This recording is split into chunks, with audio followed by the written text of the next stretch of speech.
Feb26 about what to do right now on the contrasting learning experience. The hope that we can all more or less get on the same page. So today, quick CLE recap. There's another video about that, so I'm not going to go through it in great detail. Now the focus should be on completing the CLE agreement, uploading that onto Canvas.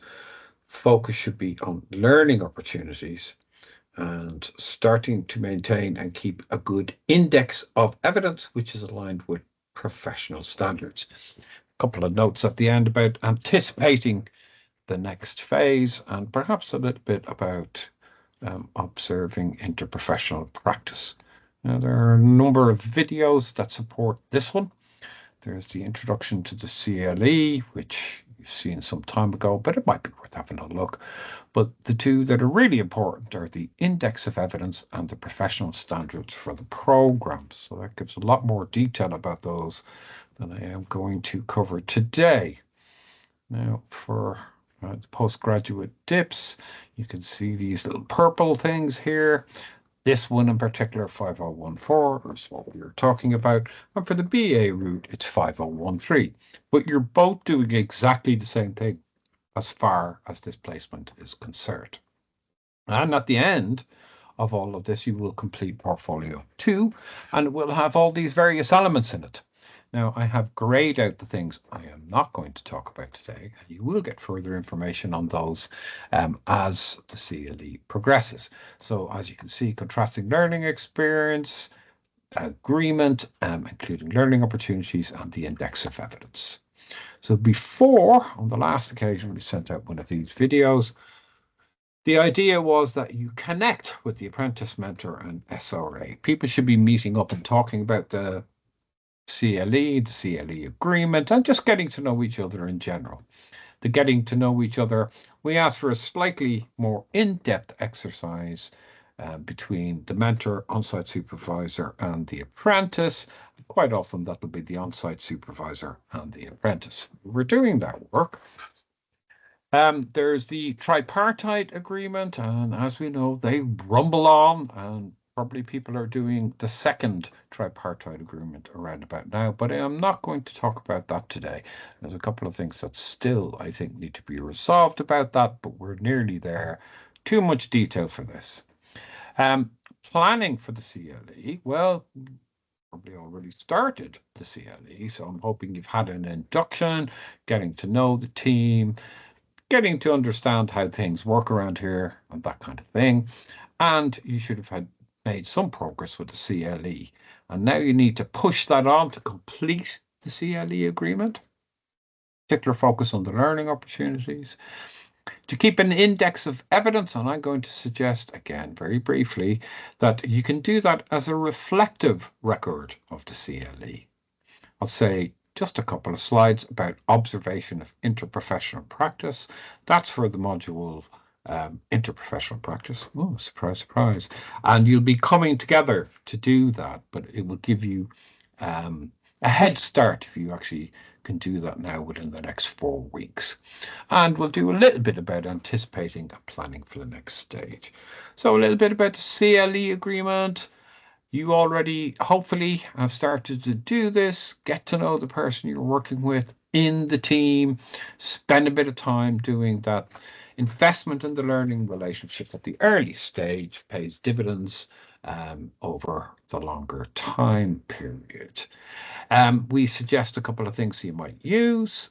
Social graces, very well known, but also it has the possibility of kind of making visible things that are invisible or unvoiced, and that of itself is of value. The model can also be used in other contexts, as indeed can the Mandela model. Again, much more detail on that, excuse me, in the short video about the introduction to the CLE. I won't go through it here, but I know from previous years that some people find this very useful and interesting. There's a couple of little bits in the CLE agreement you may have some kind of questions about, but mostly people seem to be able to manage it. The apprentice suitability status verification, quite a impactful.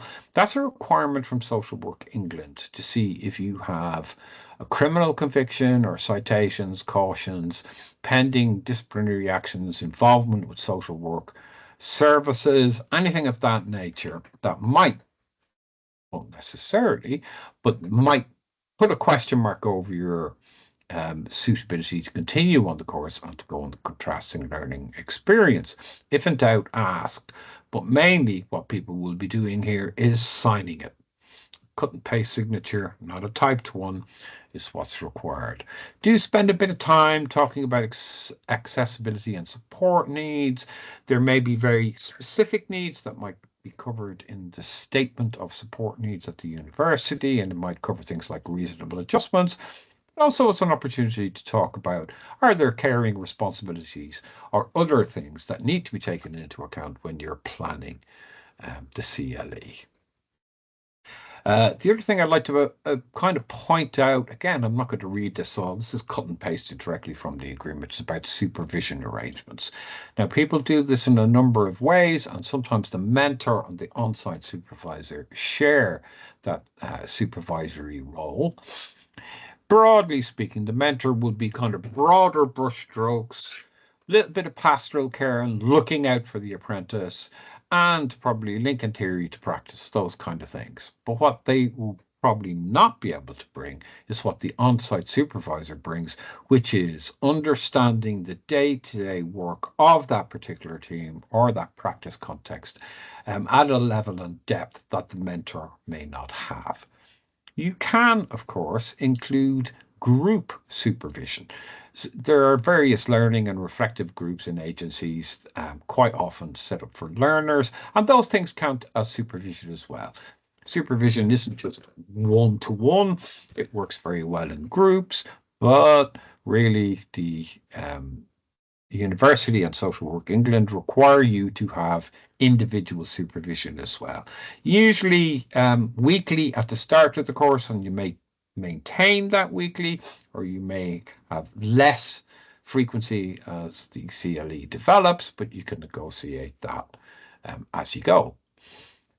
There's also reflective time. Essentially, that's half an hour a day, which works out as about 2 hours a week.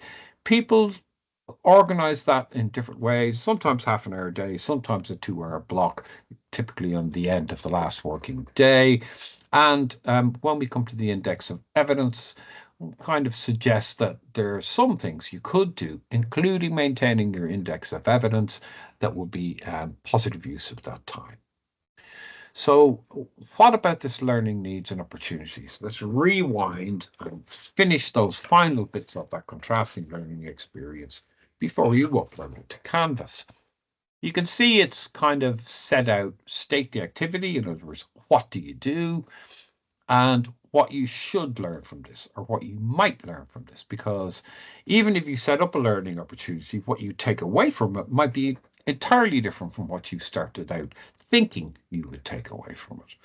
So that's essentially what's meant by that, and why it's divided into 2 categories that will also, as you will see, fit quite nicely with the index of evidence. Now, inevitably, somebody's going to ask me, how many do you want, Dermot? As many as you possibly can. If I see an index of evidence at the end and there's 4 things in it, I'll be kind of going, so you learned 4 things in 70 days? So you need to be maximizing this as much as possible, and ditto with the index of evidence. There's various different ways of doing that, but you do have to meet all the various professional standards. You'll see there's a PCF here and Skills England here. Now, some of you are going to be more familiar with those 2 standards than others, and we'll have a little brief synopsis of the professional standards later on in this presentation. So at this early stage of the the CLE, you're likely to be observing activities, but some people will already have started to do direct work. That's okay. Each learner goes at their own pace. But over the life of the whole 70 days, you would expect to be observing, then perhaps doing things with support, and then doing things independently. There's some things that it's likely you're allowed to do independently, and some, not so much. But like it's moving away from watching, seeing, doing to actually doing yourself. So, how might we generate these learning opportunities? How might we create this list? Well, there's many different ways of doing this, but one of the simplest ways is to think typically what happens in the team every day, every week, or perhaps less frequently, because every one of those will be a learning opportunity. Or you could start with standards and kind of think, oh, what goes with professionalism? Now, I think that's a little bit more tricky, but I don't want to be too restrictive on the approach that you take to generating the opportunities. And there are probably things or ways of doing it that I have not thought of. So, more important is the end result. You see what I mean? How many opportunities are there? So, I kind of have a very simplistic little example here, but you'll see what I mean. So every day you might be answering the phone, or likely you're answering the internet or the emails or taking referrals or the initial point of contact, whatever it might be. Home visits might not happen as frequently as answering the phone, but they might happen fairly frequently, depending on the context you're in. But substitute for every week whatever is done typically in the team, and less frequently is presenting to team meetings. Perhaps you have come from another setting which you have considerable expertise in. Maybe you could share that with the new team who might not know as much about whatever it happens to be. So with the standards, I picked PCF's 7 skills and interventions about answering the phone. And then I was thinking, PCF what for a home visit? Because, of course, there could be several. Lots of different things might come from a home visit. So it kind of makes the point that starting from the standards tends to be a little bit more clunky. That's why it's better or easier, perhaps in some ways, just to start with what people actually do. So I give the example of answering the phone. A very simple sort of thing, but not that simple if you cast your own mind back to the first time you ever had to make or receive a phone call in a professional capacity. You've internalized that learning now. You don't have to rehearse it. The first time you might have been some angst associated with that.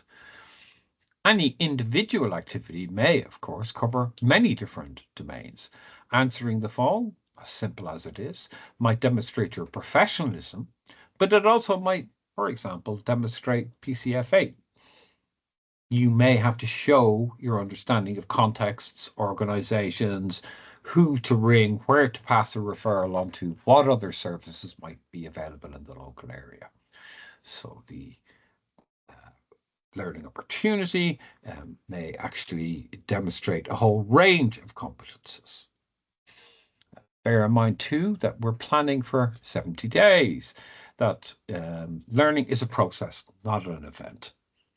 And what you do this week, you may continue to build on over the life of the placement. I suppose the most obvious thing is any form of assessment activity.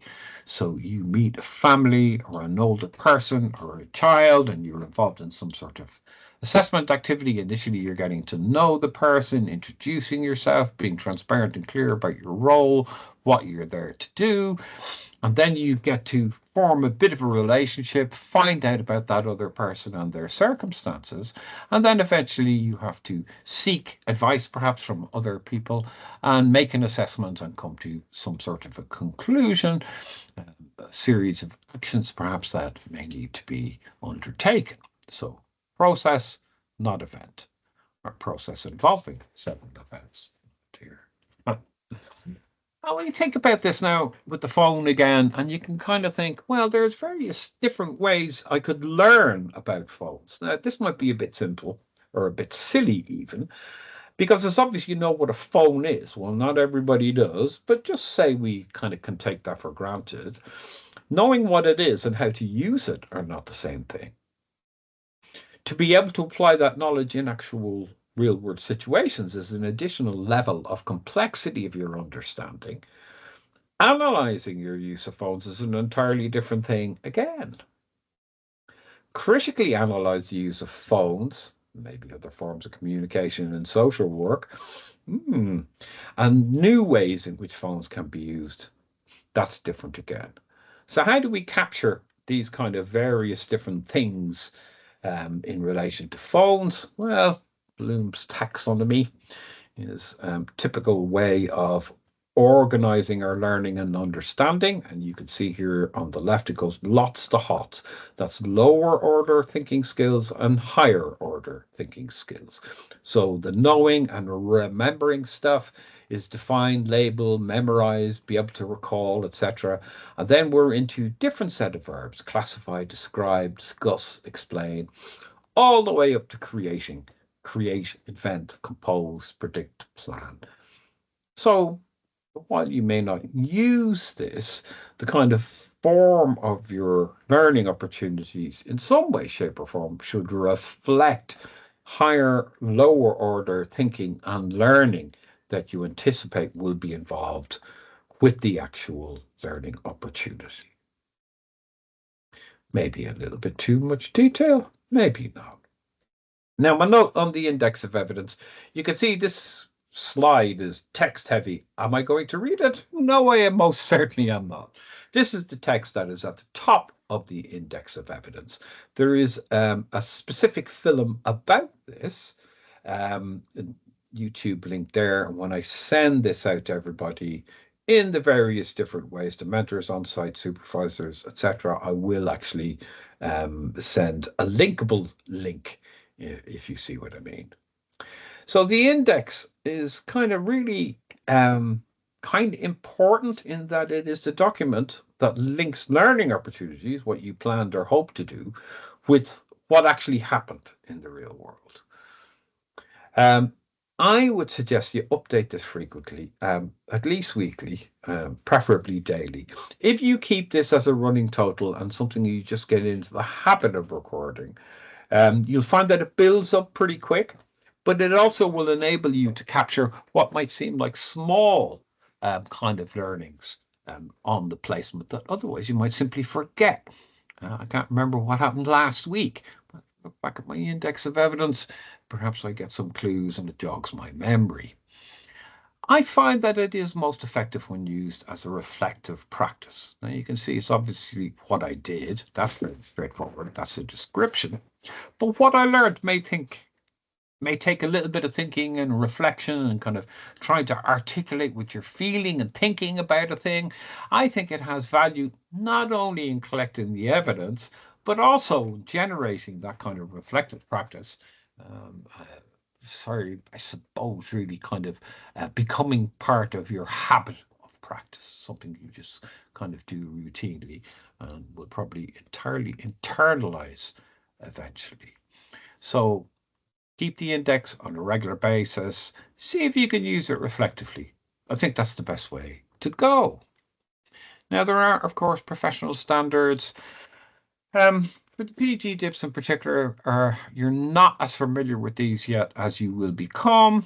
The BA route have had a year to kind of get used to these and are perhaps a little bit more familiar with them.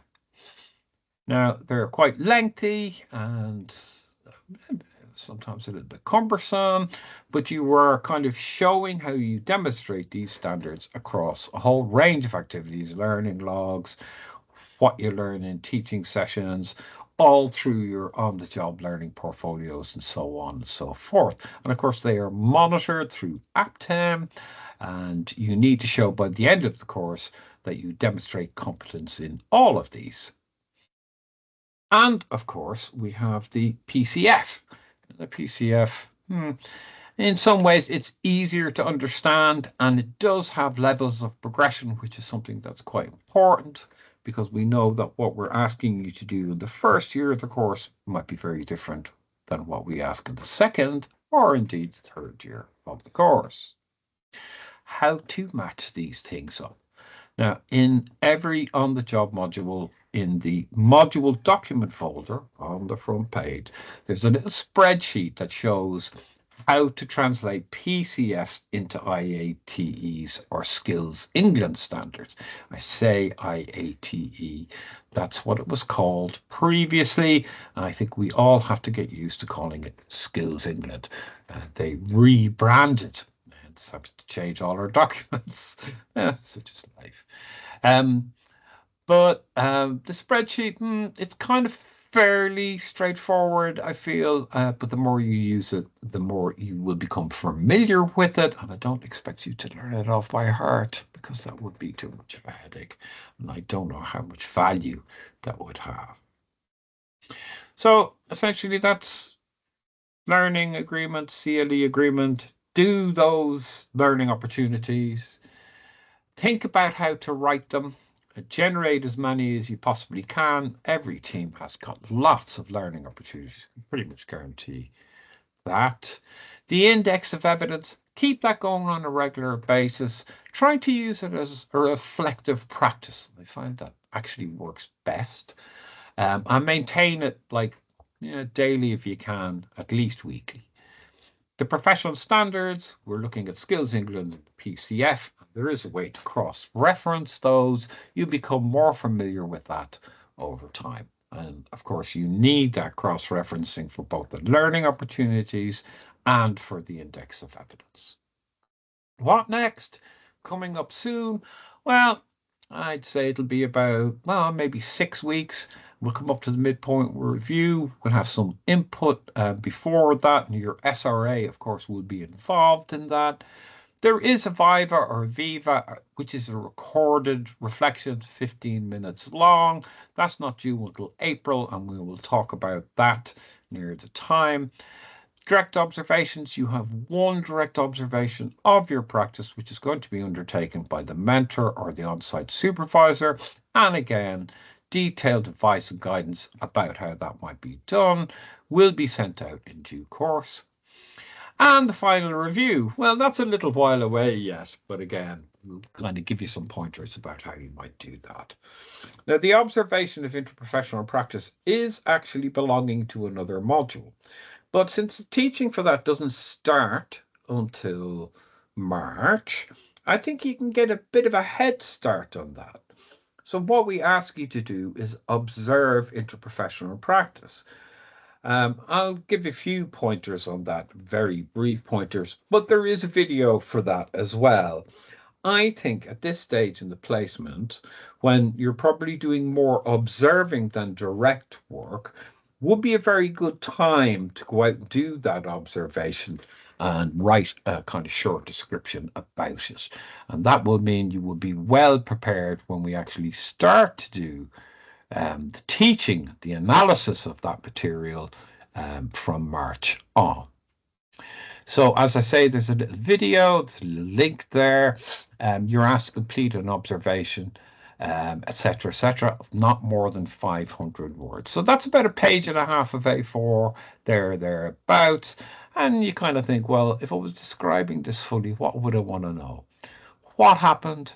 Who did what? Who was there? What was the reason for the meeting? Those kind of things. You can submit the observation with your essay plan by or before the 30th of March. If I will open that probably the last week in February, so you can actually submit it earlier than that. And in fact, if they're coming in, there's quite a lot of you, and I have to feedback on them all. It's easier for me if they're coming in a few at a time. I will be offering individual sessions, and there will be some group assignment sessions, various things of that nature to kind of help us think through the analysis element and what you might write about. And once we get nearer to the actual submission date, the focus will become much more on the analysis rather than the observation. I hope that makes some sort of sense. I think it probably does. Just very briefly, and again, have a look at the video, you get more detail on this. You want 2 or 3 professionals at least to be involved. Some meetings have maybe a dozen different professionals. But you have to have a little bit of a range, not just all social workers, basically. It's okay if you're involved in the meeting, but it does make life a bit more difficult for yourself because you're observing, but also taking part in. You're doing two hats. Perhaps you needn't do that if that's the only option for you. Yeah, okay. But it does make life a little bit more difficult for yourself. So try to just be an observer rather than a participant. Some meetings, like some Marrocks and some of the London boroughs, might go on a whole day. You don't have to sit there a whole day. A kind of representative snippet. Panels are a bit like that as well. They may go on for a very long time. So an hour or so, something like that, is usually going to be enough to get a flavour of what's happening there. Sometimes the PLE are not in these meetings, especially in some of these very big interagency or interprofessional meetings. And you kind of think, oh, in that instance, I do want you to listen for the PLE voice.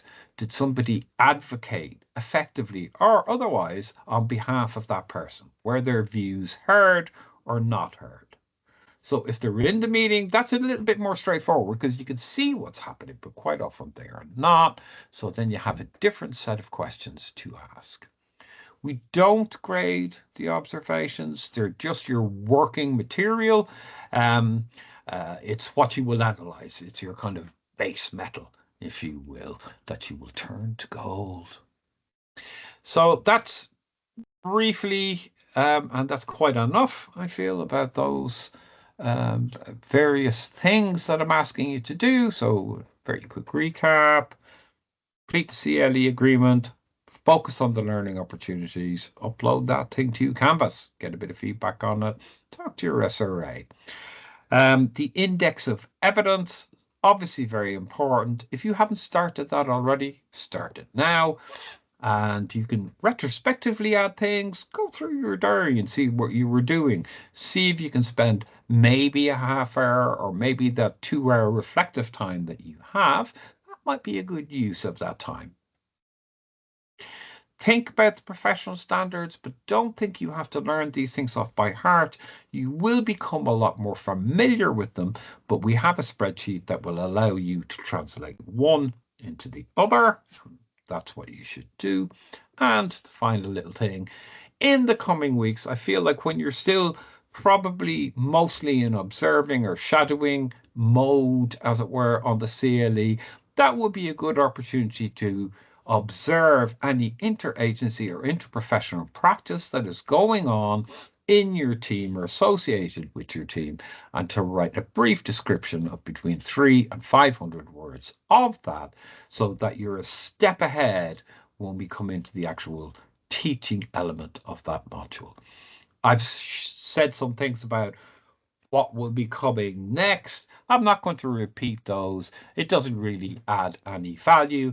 Suffice it to say that there will be more information coming out to you in the coming weeks and months.